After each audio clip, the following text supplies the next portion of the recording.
I cut my trip short and headed home, only to find everything at home and the office had changed. In the closet, Jessica's cotton sleepwear had been swapped out for cotton linen. The office tea had been replaced with coffee. The assistant who did it all was looking at me with a smirk on his face. "Sorry, Calvin," Jessica said, "out with the old, in with the new." I sighed softly, thinking maybe soon the new will become old too. Assistants become old eventually. This wasn't Jessica's first infidelity. She treats them like buddies for bed, meals, and exercise. I put up with it for the sake of our marital assets. What are they after, I wonder? Hearing me, Tim felt insulted. "Calvin, what do you mean by that? I was just trying to be nice." He turned to look at Jessica, her face pale, speechless. Jessica snapped out of it, smiled, and walked to my side, picking up the backpack from the floor, speaking in a gentle tone. "Don't get mad the moment you get home." While saying so, she slightly shifted to the left, blocking Tim. "Tim's young, don't scare him. I'll explain later." I looked at Jessica, wearing a style of sleepwear I'd never choose, and touched it. Cotton linen fabric. Jessica used to be so careful with her skin. She only ever wore cotton for sleep. Cotton linen would give her a rash. Proof of her growing fondness, I suppose. Young but knows how to care. Tim advised me, "Calvin, I'm sorry for being forward. Jessica's helped me a lot at work. I thought I'd cook her a meal. Jessica's stomach is not great. She hardly eats at the office. I heard you travel often, so when you're around, do take care of her." Then he nodded at Jessica. "Sorry for the trouble." After that, he left quickly. Really something. I couldn't help but laugh. I've been her husband for nearly 7 years, and I still get advice from a young guy trying to care for my wife. Jessica watched him leave, then quickly caught my gaze. Couldn't help but ask, "How come you didn't tell me you were coming back early?" I forced a smile, unsure if bitter or hopeless. "Had I told you, you wouldn't have had the chance to eat that meal, would you?" Earlier, Jessica texted before I got home. Said she was tired and going to sleep soon. The sleepwear was changed, meal and guy ready. If I hadn't come home, she'd have been asleep by now. The room was quiet for a moment till Jessica's phone rang with an upbeat song. Not her style at all. She quickly turned down the volume, glanced at me, and answered. Tim's voice came through, choked with emotion. "Jessica, sorry. This place is remote. I couldn't get a ride after waiting ages. Don't know how to get home." Jessica furrowed her brows, genuinely a bit annoyed. "I'm coming down now." Hanging up, her gaze landed back on me. Straightening up, she explained, "Tim's just a kid, just graduated college. He came to help out, I can't just leave him hanging." She seemed to convince herself as she talked, and without asking my thoughts, grabbed the car keys and walked out. From start to finish, no joy or concern for her husband who'd just returned from a long trip. After a few minutes, I stepped closer to the balcony. Jessica soon appeared outside. Tim said something, then hugged her. Jessica didn't resist. Instead, she wrapped her arms around his neck, tiptoed, and kissed him. I stood still, watching as Tim quickly took charge, kissing her deeply. Youth, I thought, heated and impulsive. Snapped some photos. I wasn't sad, just attached, leaning into the couch. Everyone's been young once, but no one stays young. One winter night years ago, both of us were poor. Jessica's mom fell very sick, and to gather funds, I took on part-time jobs, delivering leaflets, washing dishes, while staying at the hospital at night to take care of her mom, barely sleeping. After a while, I looked worn out, with rough hands like an old man's. Jessica held my hands, crying, wholeheartedly promising never to let me down. And if she ever betrayed her word, may she be hit by a car. Craving a tiny luxury, we'd share a pack of instant noodles with a sausage, where I'd eat most of the noodles, and she'd dip her bread into the soup, watch me, eyes bright, satisfied with every bite. Together, we'd work to build the business we have now, with me marketing and Jessica handling drinks. Over time, Jessica became a rising star in the business circle. She said being a joint company among married people was frowned upon, giving me a 40% share under the guise of comfort, effectively pushing me out of company control. Over such betrayal, I wondered why her promise, from our past, hadn't come to fruition. I didn't notice when Jessica got home, or if she did at all that night. I locked the door, sleeping peacefully alone. The following morning, as I headed out, Jessica had prepared my favorite breakfast, greeting me with a pleasing smile, explaining that she got home late last night and didn't want to wake me. Watching her evasive eyes and blush-tinted lips, I could no longer reconcile her with the person she used to be. I suddenly felt repulsed. Taking a deep breath, I tried to restrain myself. "Jessica, can you please not disgust me?" Jessica froze, shrugged it off. "You mean taking Tim home? Don't overthink it, he's like a kid to me, looking after him. And you made a college kid your assistant." I snapped. "Tell me, straight out of college, what outstanding skills does he have?" "Calvin, don't be unreasonable," Jessica frowned. "If you really don't trust me, come to the office and look at the reports." I couldn't help but laugh out loud. It was all just so ridiculous. Talking more would be pointless. Breakfast ended awkwardly. Before noon, I headed to the office. Since Jessica was so confident in her abilities, I figured I'd come and check out the reports myself. As soon as I got downstairs, the receptionist didn't recognize me. She asked if I had an appointment. When I said no, she contacted Tim. I waited there for a good half hour before Tim finally came downstairs. Unexpectedly, Tim's collar was slightly open, showing off his solid build. It was enough to make passing clients take a second look. He approached with a big smile, dismissing the receptionist with ease. He didn't act like just an assistant. "Sorry, Calvin, I was just in a meeting with Jessica, so I'm a bit late. Hope you don't mind?" he said, teasingly. I ignored his petty provocations.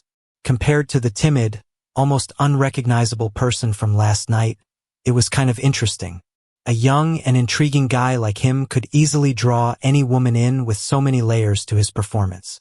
Who wouldn't want to see a man putting in the effort to impress them? In the elevator, Tim fussed with his hair in the mirror. He joked, "How old are you this year, Calvin? You look great. Which salon do you go to? Maybe I'll check it out sometime." I calmly responded that salon's membership costs as much as your annual salary for one procedure. Tim stopped laughing.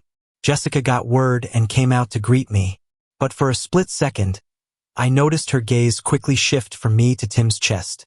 I pretended not to see it. Jessica's office had changed a lot. The plants I'd carefully arranged and the sofas I'd chosen were all replaced with a different style. Jessica pulled me over to sit. "Tim, bring us some tea." Tim obediently obliged. "Calvin, Jessica drinks coffee, so we don't have anything fancy here for tea. Hope you don't mind." He looked a bit conflicted, turning to Jessica. "Jessica, maybe I should go buy some good tea for Calvin." "No need," she replied. "He doesn't come often. This will do." "Jessica, I'm gonna take a break. Okay?" Tim took a good look at me before disappearing into a hidden door in the office. Seeing my curiosity, Jessica explained, "There's a rest area inside. Tim gets sleepy at noon, so I let him nap for a bit."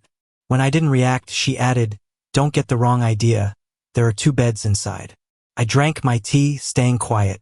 Jessica sat next to me, reaching over as if to say something. But before I could react, there was a scream from inside. Jessica shot up and rushed to the hidden room. I figured I'd better take a look too. Tim clearly wanted me to see something. I would oblige him. The room was small, with 2 single beds, a closet, and slippers. Tim's bed was a mess, his face looking terrified. "Jessica, I saw a cockroach. I can't stay here anymore." Jessica searched but found nothing. She reassured him softly, "It's fine. I'll have someone clean later." I examined the room discreetly. There were women's skincare products, men's toner, feminine pads, and some unopened stockings. On the bottom shelf, there was a very noticeable open box of condoms. I wrapped it in a tissue and showed it. "Jessica, so you like this flavor now? Huh? Quite trendy." Tim let out a startled cry, his face turning beet red, unable to meet my gaze and only staring at Jessica. Jessica hurried over, snatched the box, and angrily tossed it in the trash. "What nonsense are you saying? We're innocent. You're making me uneasy." Ignoring her, I turned to Tim, "Call me brother, and I'll share a tip. Jessica isn't much to bank on." You'll need to play the game, stroke her ego. Otherwise, she won't spend much on you. Tim looked as if he wished for the ground to swallow him. Jessica's tone hardened. Calvin apologized to Tim. I was puzzled. What did I say wrong? Feel free to point it out. Tim, nearly in tears, defended.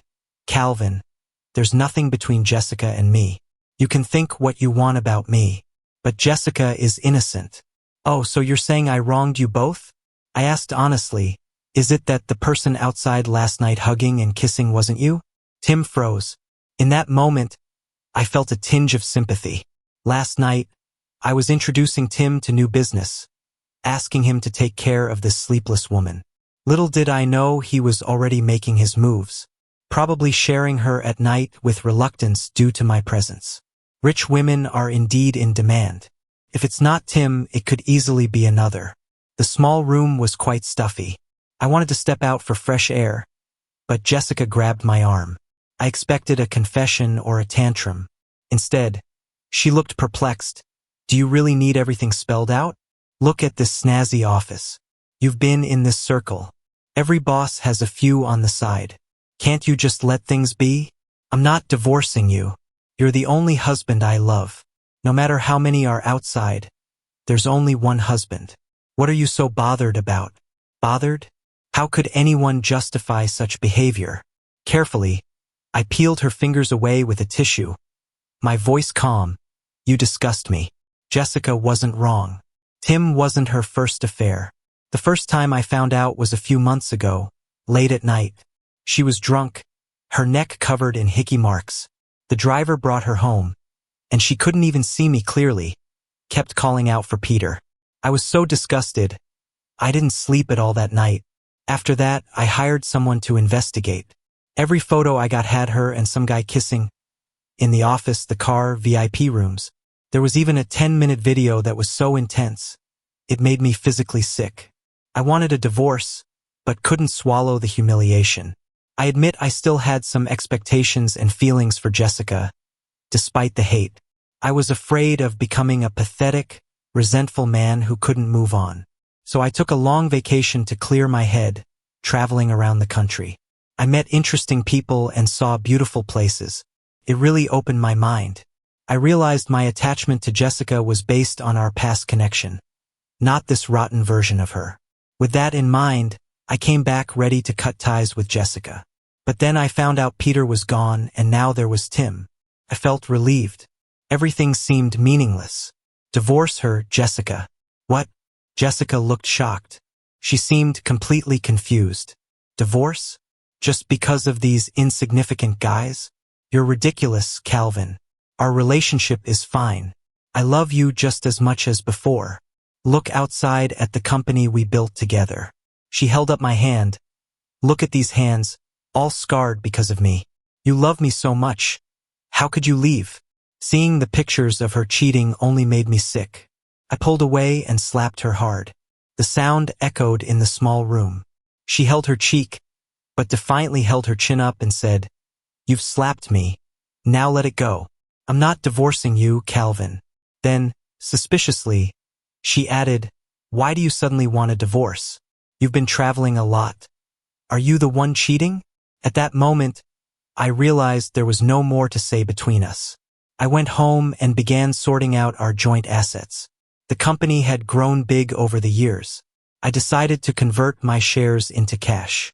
Halfway through packing, my phone rang. It was a strange number. I picked up, and after a pause, the voice spoke sharply. It's Peter, your wife's ex-lover. You know she's been cheating, right? As her husband, don't you care? I kept going through my papers, feigning ignorance. Ex-lover? How'd you become the ex? Peter laughed out loud, finally saying, Got replaced by a new male secretary with some serious skills. I cut him off, doesn't concern me. If there's nothing else, I'm busy. Hanging up, my thoughts paused. Then I reached out to someone. Next time I heard about Jessica, it was from the hospital. She'd been in a car accident. I was surprised and asked, Did she die? The caller seemed confused but explained kindly. Just a leg fracture and some scrapes. I merely grunted, unsure if I should visit. Sir, this is the number your wife gave us. You're listed as her husband. We need you for some paperwork. With a sigh of disappointment, I agreed to go. Thought her death wish would come true, but it's just a fracture. I slowly made my way to the hospital, pushed open the door, and there was Tim by her side. Jessica gently patted his head, comforting him. I clapped and they looked up. Congrats, Jessica. Surviving means blessings to come. Tim stood, awkwardly explaining, Calvin, don't misunderstand. I was just worried about Jessica. With me there, he left reluctantly, glancing at Jessica. I sat down, no words exchanged. Jessica frowned. Annoyed. No concerns for me? Your wife had an accident. Yet nothing from you? What kind of husband does that? I tried to explain. I did say something about blessings to come. She seemed fed up, helped me to the bathroom. Without looking up, I pulled out my phone. What's your secretary's number? I'll call him to help. Jessica snapped. I'm your wife. I watched her rage impotently and kindly explained, Jessica, I don't have a cheating wife. You vowed betrayal would mean death by accident. So my wife's already dead, and I'm not obliged to care for you. Jessica was stunned, her eyes wavering like she recalled something. I continued, my wife's dead, so I have no obligations. I wanted to ask for the secretary's number, but the door swung open.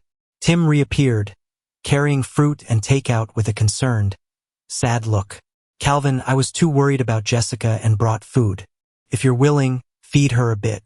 I got up, seated the spot. These chores suited him better. Jessica, perhaps purposely, beckoned Tim over. She was moody, maybe putting on a show for me.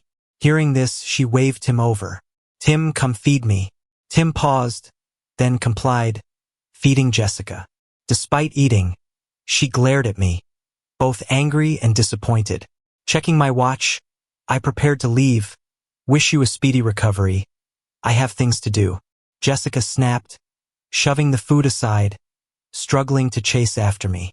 But her leg, in a cast, needed crutches, and before she grabbed them, I was near the door.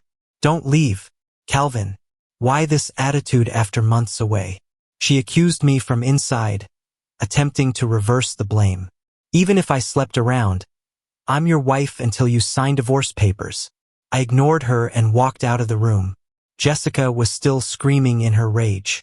Calvin, don't think you can leave me. Over my dead body. Tim held onto Jessica tightly, his voice shaky with emotion. Jessica, please don't be like this. You still have me. If he doesn't care for you, I will. We've always been meant to be together, don't you think? Tim helped Jessica back to bed and knelt, looking up at her. Jessica, divorce him. I'll take good care of you, I promise. Jessica calmed her breathing and looked down at the adoring and handsome young man. Young, charming, his eyes full of admiration for her. It made Jessica feel empowered. A man should be like this. She should play when she wants, dismiss when she chooses. Calvin, I'm not divorcing you. Even if you despise me now, I'll keep you around just to spite you. I've sped up the process of dividing our assets. I hadn't noticed before, but in recent years, as Jessica's career soared, I saw her latent instincts to control emerge. It's part of why I didn't immediately ask for a divorce when I found out about her infidelity. Jessica cares too much about appearances. She wouldn't tolerate being divorced because of her own unfaithfulness. She'd have to want it herself. I submitted everything to the lawyer and started surveying the room. Humans are strange creatures. Even the best memories change with just one drop of ink. I'm sure I have no attachment to Jessica anymore. I planned on packing my things, but Jessica was discharged from the hospital that very day and hurried back home. She hobbled to the door, looking like a massive wall, just glaring at me. Calvin, help me. I glanced behind her, but she was alone. Who are you looking for? Jessica said coolly. I do have a husband. I shouldn't be troubling my secretary all the time. I almost laughed. She had brought home plenty of young men while I was away. Now she's worried about causing trouble? Jessica was doing it on purpose. She was mad at me. Can I ask you something? Staring at Jessica, I pretended to ponder. So even if I care as your husband, you hope I'll love you while accepting your affairs? Jessica, how shameless can you get? Calvin, Jessica softened her tone. If it really bothers you, I can get rid of them from now on. We've been together for almost a decade. Calvin, you can't bear to leave me. I felt exhausted. No amount of communication is helping. Jessica is too trapped in past memories. Divorce won't come easily with her. Without any intention to escalate, Jessica asked Calvin, "Come to me." I feigned disappointment and walked over, with her releasing the crutch to pull me into a tight embrace. Jessica leaned her whole weight against me, her breath hot on my neck. Her breathing was heavy. She still had a longing for me. She knew it more than I did. "Honey, I hurt you, didn't I? I promise never again. Let's have a baby. You won't talk about divorce then." I clenched my fist in disgust. Sorrow washed over, a feeling I thought was long gone. Suddenly I felt a deep pity for my past self. Took almost 10 years to see through this. Jessica asked me to help her with a bath. I told her to wait in the bathroom. Once the door was shut, I called a familiar number. "Mr. Peter, Jessica had an accident and needs care. If possible, could you please come to our house?" Peter was thrilled, stumbling over words when he agreed. Then I called Tim. "Mr. Tim, Jessica won't let me help. She might need you to tend to her. If you can come by as soon as possible." I hung up and returned to check the water temperature. Jessica lay in the tub, her injured leg hanging out. She didn't take her eyes off me, afraid I might leave. "The water's fine," I said. "Soak a bit longer. I'll get some fruit." "Calvin," Jessica called out when I didn't turn back. "What? I love you," her voice echoed. "So much more now. Let's go back to how things used to be." I smiled faintly and replied, "We'll see when you can stand again." Tim arrived, bringing cut fruit. "I give up. She's yours. Take care of her," I said calmly. Tim, unable to hide his excitement, accepted fruit with a laugh. "Finally, you'll get an invitation to our wedding." Feigning sadness, I grabbed my ready-to-go bag and left, leaving the door ajar. What followed, I'm unsure. I changed all my contacts, passing everything to my lawyer. From abroad, I got a call from my lawyer. "Calvin, Mr. Tim got stabbed twice. Peter got sentenced to jail. His mental health is pretty shaky and he's getting treatment outside the hospital." I waited for more, and the lawyer on the phone continued, "As for your wife, during the dispute she accidentally hit a nerve in her leg. She'll be in a wheelchair for the rest of her life. Also, Ms. Jessica is looking for you nationwide." I nodded, sipping on my juice, gazing at the deep blue sea in front of me. "Did she get the divorce papers?" The lawyer sounded busy, rustling through papers, and then she let out a bitter laugh. "She did, but she was so unstable that she tore them up without even looking. She accused me of being your affair partner, even wanted to get up and hit me from her hospital bed." I chuckled softly, "Thanks for handling it. Double the fee once it's done." No more complaints from the lawyer, just genuine gratitude. "You've got clear evidence of Jessica's infidelity. We've followed the lawsuit process, and now with this mess we'll have a huge advantage in court. Wishing you an early congrats on the divorce." I sincerely thanked her. Soon enough, the court date arrived. I showed up with my lawyer and saw Jessica. Maybe even Jessica forgot that her long-ignored husband could be this composed. There she was, being pushed in a wheelchair. Her hair looked a bit messy, and her face was pale and thin. In such a short time, she seemed so unfamiliar. But when she saw me, her eyes lit up instantly. "Calvin." I stopped and looked down at her. Jessica seemed a bit frantic. After catching her breath, she tried to calm down and reached her hand out to me. "You got your revenge. Come back, we can make things work." "I was wrong, really wrong. For the sake of all we've shared, come back, please. Let's not get divorced." Tears streamed down Jessica's face. Besides the days her mother passed and our wedding, this was the third time I'd seen her cry. "Honey, you're all I have left." The lawyer worried that I might get soft seeing her cry, but I just raised an eyebrow, looking at her twisted legs. "Take care of someone disabled? Not really my thing." I smiled faintly. "Need me to find you a full-time caregiver?" Jessica said nothing, just cried some more. I dropped the sarcasm, my voice calm. "Jessica, don't act pitiful. It's just disgusting. Nothing else." The divorce went smoothly, and I got half of what was shared in the marriage. Our divorce didn't really stir any drama among our friends. That was until the bloody scene from the apartment made its way online. That's when I read through the comments and finally got the full story. Turns out, Peter wasn't Jessica's first boyfriend. He was just a fresh intern, unaware his boss was married, completely infatuated. Young, good-looking Peter made every excuse to see Jessica. Eventually, he ended up in her bed. Just as he thought things were progressing, Tim came on board. As an assistant to the boss with a strong presence, Jessica was involved with both Peter and Tim at the same time. When Peter found out, he caused chaos in the office, claiming Tim was the intruder. When he got laughed at, Peter learned for the first time that Jessica was married. He couldn't swallow his anger, especially after thinking he'd met his lifelong partner barely 2 months into their relationship. He plotted to get Tim out of the way, hoping Jessica would divorce. But Tim wasn't easy. He had his eyes on Jessica and the title of the boss's wife. In an isolated city corner, Tim called in some tough guys who beat Peter badly, forcing him out of the messy game. Later, still dazed, Peter got an unbelievable anonymous email with a timestamp. It detailed Jessica's activities with scandalous photos of her and Tim. Peter snapped, driving out furiously and ramming into their car. Sadly, he didn't kill the cheating duo. What a drama! Aside from the story's shock value, many called it karma for all three of them. Jessica's company took a hit, losing her legs and half of the marital assets in the divorce. She's in hot water now, especially with rivals paying reporters to milk the scandal. Jessica's got no face left in town. Friends couldn't resist asking if it was really like what the internet said. I admitted Jessica did get into a small car accident once. I even called to check on her. Never thought she'd end up losing her legs. A friend comforted, Jessica got what she deserved, and luckily, you're free now. What's next for you? I didn't have an immediate answer. I swirled my drink, sitting by the hotel's floor-to-ceiling window. The entire city skyline was laid out before me. Plans?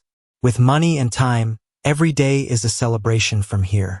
I raised my glass to the window, smiling brightly. Cheers to the future.